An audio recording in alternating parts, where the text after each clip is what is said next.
pansit sa tanghon at ako'y nagkikrave ang ating mga bisik-bisik, pepper mix, alamot, tigumay kami, mamasitas, sa tanghon at tuyo. Pagulay-gulay, yan po.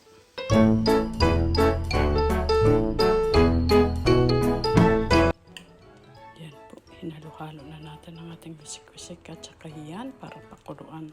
Pwede naman yung sutangon ay ibabad mo na sa mainit na tubig pero ako dinadirect ko. At ang mamasitas ay tinunaw ko nang hindi siya mamuubo pero may buo-buo pa. At pag hindi birthday, ginugunting ko po ito. Pag birthday, huwag guntingin para haba daw ang buhay.